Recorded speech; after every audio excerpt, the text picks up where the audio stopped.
కొన్ని సినిమాల స్క్రిప్ట్‌లో నేరేషన్ టైమ్‌లోనే ఒకరి దగ్గర నుంచి ఒకరి దగ్గరికెళ్తాయి. డేట్స్ లేకపోవటం అవ్వచ్చు, స్క్రిప్ట్ నచ్చకపోవటం అవ్వచ్చు, ఆర్ తమకి సెట్ అవ్వకపోవచ్చు. ఇలా డిఫరెంట్ రీజన్స్ ఉంటాయి. అయితే ఇంకోటుంటది. స్క్రిప్ట్ నచ్చి యాక్ట్ చేస్తారు కూడా. కొన్ని డేస్ షూటింగ్ కూడా జరుగుతది. బట్ మధ్యలో అన్నీ మారిపోతాయి. వీళ్ళ రోల్‌లో ఇంకో యాక్టర్ రీప్లేస్ అవుతారు. మళ్ళీ రీషూట్. స్క్రిప్ట్ నరేషన్ దగ్గర ప్రీ ప్రొడక్షన్ స్టేజ్‌లో యాక్టర్స్ రీప్లేస్ అవ్వటం వేరే. బికాజ్ ఈ స్టేజ్‌లో ప్రొడక్షన్ కాస్ట్ ఏం అవ్వదు.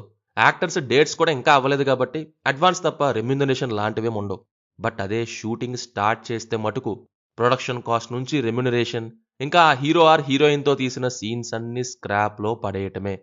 అలా కొంత షూట్ చేశాక ఏ ఏ సినిమాల్లో హీరో ఆర్ హీరోయిన్స్ రోల్స్‌లో ఎవరెవరు చేంజ్ అయ్యారు? ఎందుకు చేంజ్ అయ్యారు? ఇవన్నీ ఈ వీడియోలో చెప్తాను. ఇంకా మన మూవీ మ్యాటర్స్ ఛానల్‌ని మీరు సబ్స్క్రైబ్ చేసుకోలేదా? ఒక్కసారి ఛానల్‌ని చెక్ చేయండి. నచ్చితే సబ్స్క్రైబ్ చేసుకోండి. అలాగే బెల్ ఐకాన్ కూడా ఆన్‌లో పెట్టుకోండి. Number 7 mister perfect. ఇనీషియల్‌గా కాజల్ అగర్వాల్ రోల్‌కి గాను రకుల్ ప్రీత్ సింగ్ చేశారంట. అసలేం జరిగిందంటే 2010లో రకుల్ కాలేజ్‌లో సెకండ్ ఇయర్ చదువుతున్నప్పుడు కొన్ని తెలుగు మూవీస్‌కి ఆడిషన్ ఇచ్చారంట. అందులో మిస్టర్ పర్ఫెక్ట్, ఆటోనగర్ సూర్య ఇవి కూడా ఉన్నాయి. అయితే ఆటోనగర్ సూర్య అయితే రిజెక్ట్ అయిందంట. బట్ మిస్టర్ పర్ఫెక్ట్‌కి ఓకే అయ్యారు కాజల్ రోల్‌కి గాను. 4 డేస్ షూట్ కూడా చేశారంట. షూట్ గ్యాప్ ఉందని ఢిల్లీ వెళ్లారంట. అంతే. వెంటనే ఫోన్ కాల్ వచ్చిందంట. మూవీలోని ఆ క్యారెక్టర్‌లోంచి మిమ్మల్ని వద్దనుకుంటున్నాము అని. రీజన్ అడిగితే రోల్‌కి మీరు సెట్ అయినట్టు అనిపించట్లేదు. కాజల్‌నే తీసుకుంటున్నామని చెప్పారంట. ఆఫ్‌కోర్స్ కాజల్ రోల్‌కి రకుల్ సెట్ అవ్వరు ఆ స్టేజ్‌లో. అండ్ అలాగే Prabhas and Kajal combo repeat చేస్తే బాగుంటుందని కూడా వాళ్ళ డెసిషన్ అంట. సో రకుల్ కూల్‌గా ఓకే అని చెప్పేసారంట. ఈ రోల్ నా కోసం కాదేమో వేరేది ట్రై చేద్దామని వేరేవి ట్రై చేశారు. అప్పుడు 'రఫ్' అనే మూవీ ఛాన్స్ వచ్చిందంట. దాంట్లో షూటింగ్‌లో ఉండగా 'వెంకటాద్రి ఎక్స్‌ప్రెస్' కూడా వచ్చింది. ముందు 'వెంకటాద్రి ఎక్స్‌ప్రెస్సే' రిలీజ్ అయింది. మంచి బ్రేక్ త్రూ వచ్చింది రకుల్‌కి. నెంబర్ 6 'బడ్డీ'. నెట్‌ఫ్లిక్స్‌లో స్ట్రీమ్ అవ్వబోతుంది 'బడ్డీ' మూవీ అని ఒకానొక టైంలో పోస్ట్ వచ్చింది. అందులో హీరో సందీప్ కిషన్. ఇదొచ్చేసి తమిళ్ 'టెడ్డీ' మూవీకి ఇన్స్పిరేషన్ కింద తీసింది. సేమ్ తమిళ్ ప్రొడ్యూసరే తెలుగు మూవీని ప్రొడ్యూస్ చేస్తున్నారు. అయితే ఏమైందో ఏమో 'మైకేల్' మూవీ రిలీజ్‌కి ముందు సందీప్ కిషనే మెయిన్ లీడ్‌గా కొన్ని సీన్స్ అండ్ ఫోటో షూట్ చేశారు. బట్ 'మైకేల్' రిలీజ్ తర్వాత సందీప్ ఆ ప్రాజెక్ట్ నుంచి బయటికొచ్చేశారు. రీజన్స్ ఏంటో తెలీదు. ఆ ప్లేస్‌లోకి అల్లు శిరీష్ ఇన్ అవ్వటం జరిగింది. నెంబర్ 5 'వర్ణ'. ఈ సినిమా ముందనుకోని ఒక కాస్ట్ సెట్ చేసి మధ్యలో ఎన్నో జరిగాయి. చివరికసలు సినిమా రావటానికి అరౌండ్ 4 ఇయర్స్ పట్టింది. 2010లో 'సెల్వరాఘవన్' ఒక ఫిల్మ్ స్టార్ట్ చేశారు. ధనుష్ అండ్ ఆండ్రియా మెయిన్ లీడ్స్‌గా. అదే 'నన్ను వదిలి నీవు పోలేవులే' అనే మూవీ. ఇనీషియల్ కాస్టింగ్ వీళ్ళే. బట్ ధనుష్ అండ్ ఆండ్రియాతో కంప్లీట్ అవ్వలేదు. ఆగిపోయింది. అప్పుడు ఇంకో ప్రాజెక్ట్ స్టార్ట్ చేశారు. అదే 'వర్ణ'. ఆల్మోస్ట్ హీరో, హీరోయిన్‌తో 60-70% షూట్ కంప్లీట్ చేసేశారు. 2011లో గీతాంజలితో సెల్వరాఘవన్ ఎంగేజ్‌మెంట్ అయింది. ఈ వేడుక అయిపోయాక ఇక మళ్ళీ రిమైనింగ్ షూటింగ్ అని అన్నప్పుడు ఆండ్రియా నో అని చెప్పేశారంట. Production house 90 minutes rough work ఎలా ఉందని ఒకసారి చూస్తే కంగు తిన్నారంట. చాలా సీన్స్ బాలేవని సీరియస్ అయ్యారంట. సెల్వా ఏమో ఆండ్రియాని అడిగారు షూట్ అయ్యే వరకు కొంచెం ఉండండి అని. బట్ ఆండ్రియా రీజన్స్ ఏంటో తెలీదు. అస్సలు ఒప్పుకోలేదంట. ఇక చేసేదేం లేక హీరోయిన్‌నే మార్చాలని డిసైడ్ అయ్యారు. రిచా గంగోపాధ్యాయని ఓకే చేశారు. రిచాతో షూట్ స్టార్ట్ చేసేలోపే టెక్నికల్ టీమ్ ఒక్కొక్కరు వేరే ప్రాజెక్ట్స్‌కి బిజీ అవ్వటం. ధనుష్ కూడా వేరే ప్రాజెక్ట్‌కి వెళ్ళటం. ఇక ఈ ప్రాజెక్ట్ కంప్లీట్‌గా ఆగిపోయింది. ఆ తర్వాత కొంత టైం తర్వాత ఆర్య అండ్ అనుష్క ఈ ప్రాజెక్ట్‌లోకొచ్చారు.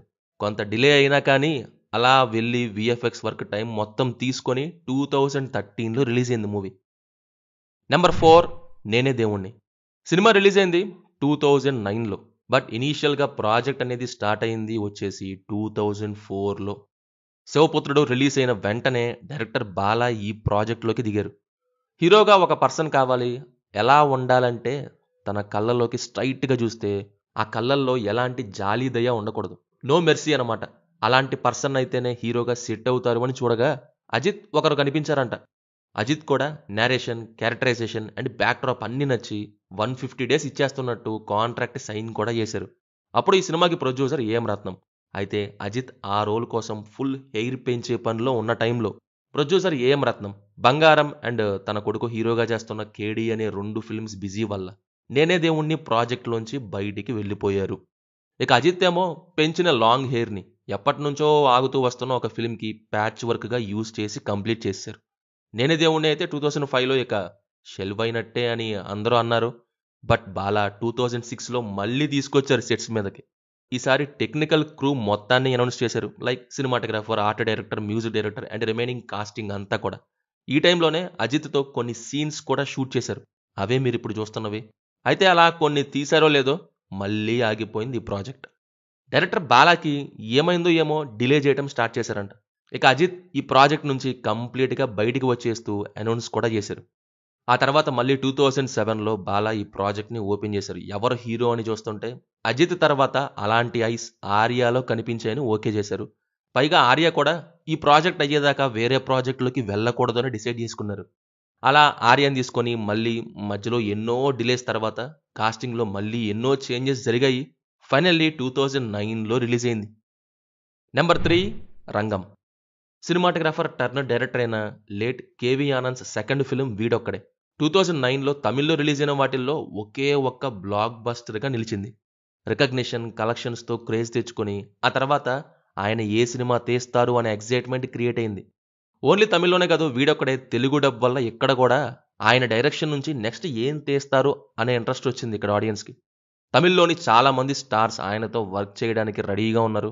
బట్ ఆయన హీరో అనౌన్స్మెంట్లు అవి ఇవి కాదు, ముందు స్టోరీ అనుకొని 6 మంత్స్ టైం తీసుకొని ఫుల్ బౌండ్ స్క్రిప్ట్ ప్రిపేర్ చేసుకున్నారు. అప్పుడు హీరోగా ఎవరో అని అనుకున్నప్పుడు వీడొకడేతో పిచ్చ క్రేజ్లో ఉన్న సూర్యానా ఆర్ బిల్లా తర్వాత ఇంకో ఫిలిం తీసి ఫ్లాప్ చూసిన అజిత్తోనా అనే రూమర్స్ వచ్చాయి. కానీ వీళ్ళెవ్వరూ కాకుండా అప్పుడే లవ్ స్టోరీ అయిన ఏమాయ చేసావే తమిళ్ వర్షన్ షూటింగ్లో ఉన్న సింబు అయితే సెట్ అవ్వచ్చు అని సింబుకి నేరేషన్ ఇచ్చారు. సింబుకి పిచ్చ పిచ్చగా నచ్చేసింది. సినిమా డేట్స్ కూడా బల్క్గా ఇచ్చేశారంట. అంటే మీ ఇష్టం ఎన్ని రోజులైనా పర్లేదు అని. బట్ అంతలోనే హీరోయిన్ విషయంలో మటుకు నో అని చెప్పేశారంట సింబు. కార్తిక హీరోయిన్గా డెబ్యూ. ఈ విషయంలో మటుకు హ్యాపీగా లేరు సింబు. నాకు పేరుగా తమన్నా అయితేనే హ్యాపీ, తమన్నానే హీరోయిన్గా కావాలి అన్నారంట.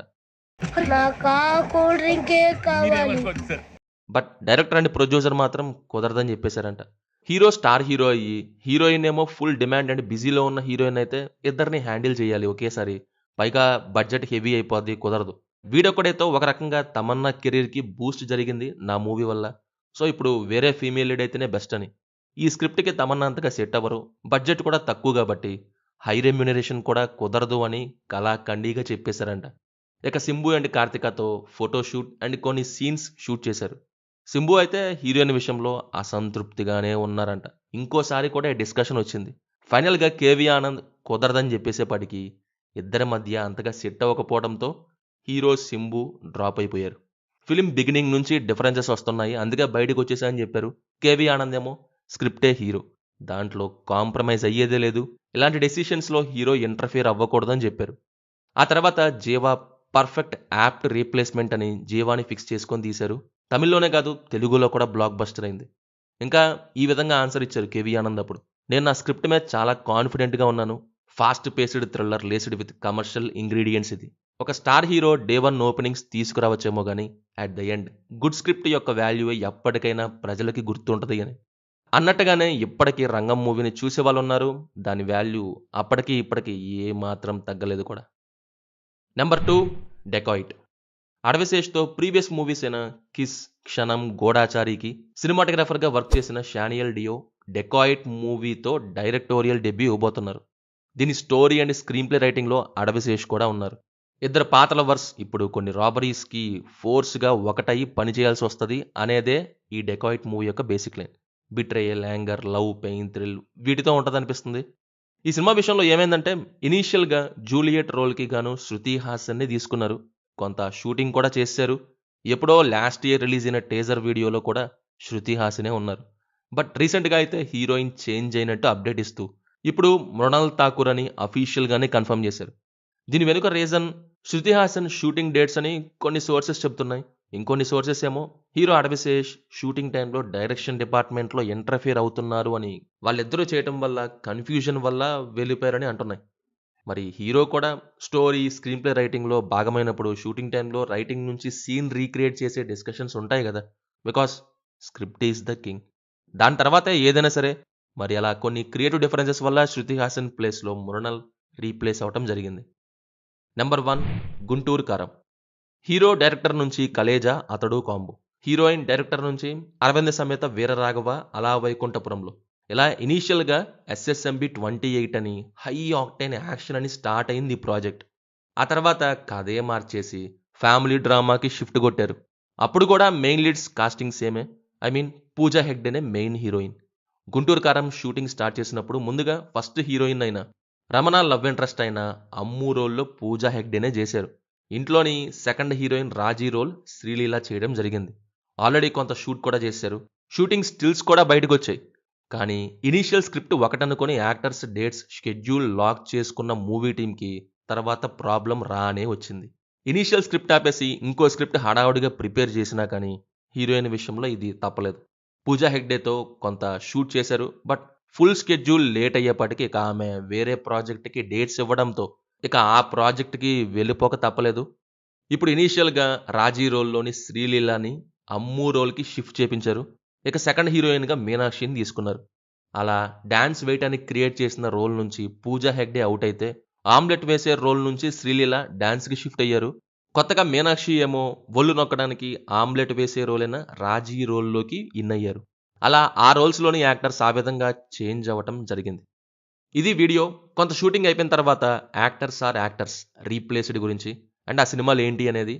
దీనికి పార్ట్ 2 కూడా ఉంది. చేస్తాను అది కూడా. ఇంకా మీకేమన్నా మొదట ఒకరితో షూటింగ్ స్టార్ట్ చేసి మధ్యలో ఆగిపోయి మధ్యలో యాక్టర్స్ రీప్లేస్ అయ్యి వేరే వాళ్ళతో షూటింగ్ చేసిన మూవీస్ ఉంటే కింద కామెంట్స్లో మాతో తప్పకుండా షేర్ చేసుకోండి. అండ్ ఈ లిస్ట్లో మీకు ఇష్టమైన మూవీస్ ఏంటో కూడా షేర్ చేసుకోండి. వీడియో నచ్చితే లైక్ చేయండి. మన మూవీ మ్యాటర్స్ ఛానల్ని సబ్స్క్రైబ్ చేసుకోవడం మాత్రం మర్చిపోవద్దు. Will meet in next video. Thank you. జై హింద్.